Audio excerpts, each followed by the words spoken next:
fellow movie crusaders, and welcome to another episode of Sean's Movie Crusades. My name's Sean Wasserkrug. Thanks for tuning in with us today. It's been a little while since we've had some videos, but we are going to have a lot of them popping up here very, very fast, very quickly over the next day or two because the movie theaters are back open here finally. So I've been able to actually go out to theaters again, start to see some of these movies that I've been waiting to see for a little while. I would have had these reviews out sooner, but we also ran into Hurricane Laura. So I ran into some technical issues, aka no electricity or internet. So I wasn't able to shoot the reviews for you. So I know these are coming out a little bit later than I would have liked. But with the movie theaters now being opened up again, you're going to start seeing some more big releases coming out. Therefore, probably more fun reviews that you guys actually care about. But let's go ahead and get underway with today's review.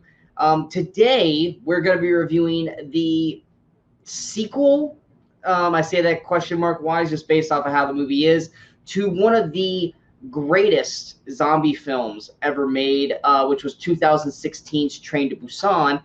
Today, we're reviewing Train to Busan Presents Peninsula. Now, for me, I stumbled on Train to Busan just earlier this year. I had a lot of my fellow movie buddies tell me, Sean, you need to check this movie out. It's on Netflix. Sadly, it's not on Netflix anymore, I don't think. It's a fantastic film. It's Korean, so you have to deal with subtitles. But I think we've all learned from last year with Parasite that subtitles does not deter from a movie. It just makes you have to pay attention to it more, therefore make it a more fully engulfed film nowadays compared to people who are constantly on their phones or laptops or what have you. So I checked out Train to Busan, and it was a fantastic zombie film. It blew me away with what they did to it, and I spoke high praises about it to anyone who listened to me. And so when we heard there was going to be an actual sequel called Train to Busan Presents Peninsula, I got immediately excited. The first trailer of it, first things first, is it didn't feel like Train to Busan. And that's ultimately what this review is going to kind of come down to, is you can look at this movie in one of two ways. You can look at this movie as a sequel to Train to Busan, or you can look at this movie as a zombie film that's in the world of Train to Busan, kind of like how you have Walking Dead and Fear the Walking Dead, or Cloverfield and 10 Cloverfield Lane, where there is no connective tissues from Peninsula to Train to Busan. There's no returning characters. There's nothing in this that makes these two movies technically a sequel, other than it's in the same world. So it's kind of unfair, and I've seen how some of the reviews have been going pretty harshly on Peninsula, because they are basically going, it's a disappointment compared to Train to Busan. Well, newsflash, people, most zombie films that come out now are going to be a disappointment to Train to Busan. This one's, I think, getting a little bit more of a harsher treatment because it's technically Train to Busan Presents Peninsula, kind of like the Fast and the Furious presents Hobbs and Shaw. They're in the same world, but they're not a sequel to those films. Hobbs and Shaw is not a sequel to Fast and Furious. 10 Cloverfield Lane is not a sequel to Cloverfield, just like Peninsula is not a sequel to Train to Busan. It is in the Train to Busan world. It takes place 4 years after the events of Train to Busan. Now that we got that out of the way, let's say this. If you're going to be looking at this film as a direct sequel to Train to Busan, and you're going to judge it based off of that, then yes, you are probably not going to give this movie a fair shake. You're probably not going to like this movie because you're going to constantly put it on a pedestal up against its predecessor. Now, take this movie and put it out on its own, just a normal zombie movie or Korean zombie movie, and just let it be its own thing. It's actually a very enjoyable zombie film compared to other zombie movies that we have gotten over the course of the last few decades. Now, Peninsula, basically the main plot of Peninsula, like I said, it takes 4 years later after the events of Train to Busan. Basically, from what we could tell from the beginning parts of the film, the whole outbreak is pretty much in South Korea for the most part. Around the world, it seems to be pretty much okay, but everything is connected into Korea. and it's all been blocked off. It's all been kind of quarantined. So basically, as long as you stay out of that area, you're good. Like North Korea is fine.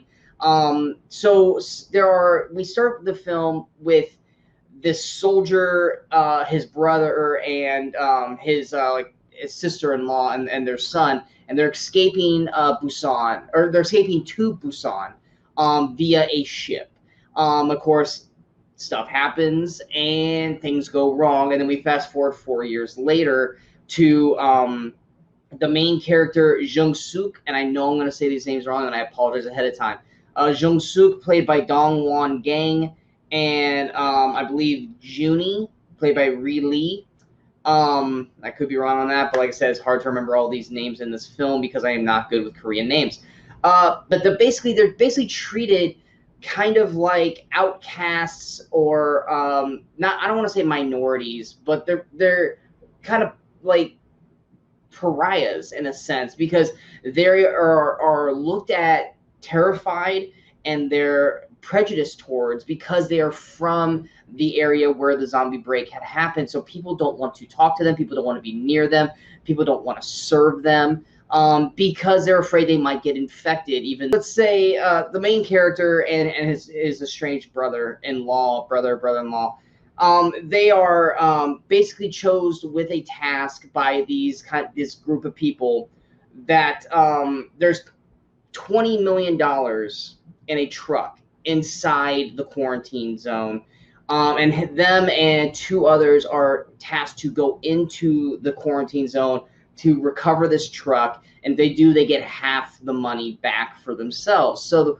the main character and his brother-in-law, or brother, I can't really remember if it's a brother or brother-in-law in the movie, go in there, and it obviously, it's a zombie movie, things go wrong, and they get split off. One gets caught by a kind of like a militia group inside the quarantine zone, and then another gets saved by 2, like a teenager and a little girl.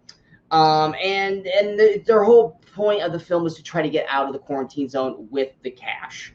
And that's the general plot. I know I probably butchered the hell out of it, and I apologize greatly for that. But that's the general plot of what's going on here in Train to Busan Presents Peninsula.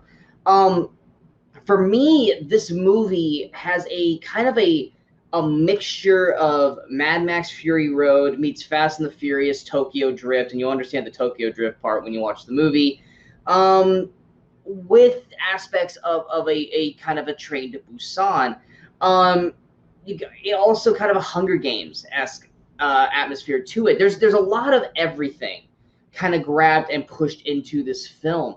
I mean, you got the quirky kids that you usually have to have in all zombie films. You got to have like a little kid or a teenage kid that you kind of like or grab a hold to. You got to have the troubled main character who's kind of trying to go through his past by trying to help out people that he does not know.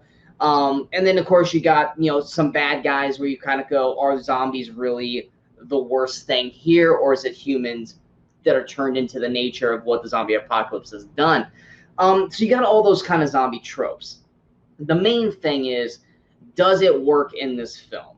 And I will say, for the most part, I think it does. You got the characters. While a lot of them are playing tropes, you don't hate the tropes of the characters that they're playing. It's not that the main problem with Peninsula is that you could have given more time to some character development to flesh out these characters a little bit more, so that way they weren't more tropes than actual more fully fleshed characters. These actors and actresses that play these parts are doing a very solid job playing these tropes. You just kind of wish there was a little bit more meat on the bone. Another thing that might turn off some fans to the film is that the zombies, they kind of take a back seat in this film, and that's probably one of the main things that reason people started turning their TVs off to The Walking Dead, was that it was less about the walkers and more about the humans against humans kind of thing, and the walkers are kind of in the background. And in Peninsula, it's a little bit kind of the same way. The zombies are pretty well, the people that are living in the quarantine zone, for the most part, know how to control or contain the zombies in this world. to use them for sport or games or stuff like that. But it's still a very dangerous world, but they just have learned to adapt and know how to work around them to the point where it's not a terrible factor. I mean, it's still terrible. You're still going to die if you get cornered, but they know how to live their lives according to the new world and be able to work around them in a sense. Because of that, the main focus point are these two sides. You got the main character with this family, and then you've got the brother-in-law with this militia group, and it's kind of all of them coming to a head towards this money, and that's the main plot. The zombies still look great as always. The zombie attacks, the zombie chases, all that stuff still looks fun and exciting. I will say there's a particular aspect, more like the game sport that they do in the movie, that really serves no purpose other than let's just do a crazy zombie thing. But it's just kind of like, why? In a sense. But is it an entertaining scene? Yes. Is it a terrifying scene for the people in that scene? Absolutely. But afterwards, you're just like, that wasn't necessarily needed. It wasn't anything that really brought anything to the film itself. There's a lot of chase scenes in this, obviously, because it is zombies, but you also have a lot of car chase scenes. I thought they were shot very well. They do a little heavy on the CGI special effects scenes on certain accidents or drift scenes and stuff like that. But for the most part, the real question you have to ask yourself, did I enjoy it? Did it make me lock onto the screen? Did it make me really want to follow these characters? Did it make me not want to look at my phone or anything like that? Or did it keep me focused the whole way through? And the real question is, yes, Peninsula definitely kept me locked in the whole way through. Did I really care about the main characters that much, or whether they lived or died compared to Train to Busan? No. When certain characters died in Train to Busan, I got upset. I got mad because I grew to love those characters. In this one, outside of like the kids, I really didn't care about any of the well-beings of the main characters in this group. And like I said, that's because they were playing tropes and they were given more of a fleshed out version of the characters. But the action is really well done. The zombie scenes are shot really well. It's very exciting. It's very fun. So if you like the Train to Busan world, I say world, then I think you'll enjoy Peninsula. I think you guys will have a fun time watching it, as long as you don't treat it as a sequel and try to put it up against Train to Busan. Then I think overall you guys are going to have a real fun time. It's better than a lot of zombie movies out there. I'm not saying it's up there with the best, but compared to some of the zombie movies that have come out over the last few decades, this is definitely one of the better ones. It's getting really, really judged harshly against because of Train to Busan.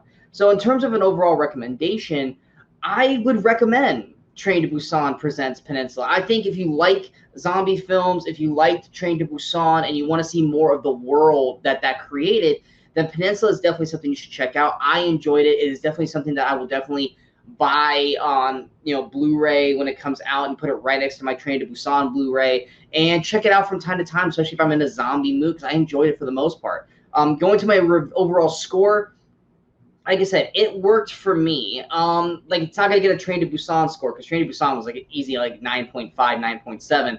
But I'm going to give Peninsula a 7.9 out of 10. Like I said, yes, the characters are all play tropes, but every zombie movie, all the characters play the same amount of tropes. But did I enjoy the action sequences, the zombies, all that kind of stuff? And the main answer is yes, and I think you will too. I hope you guys enjoyed this review. I flubbed the hell out of it in the beginning/middle, and I apologize for that. But I hope you guys enjoyed this review. If you guys did, go ahead and hit that like button. If you guys feel like this review is worth sharing, go ahead and hit that share button. But most importantly, don't forget to hit the subscribe button to the channel so you guys stay up to date with all the latest videos that pop up on Sean's Movie Crusades. And of course, don't forget to follow us on all the social media outlets you see below. Coming up next, I totally didn't even know this movie was still going to come out. We've been waiting for this movie for 2.5 years, and we are finally getting it. New Mutants. So if you guys really care about and see how New Mutants are, feel free to check out the next video. And until next time, in case I don't see you, good morning, good afternoon, and good night, Movie Crusaders.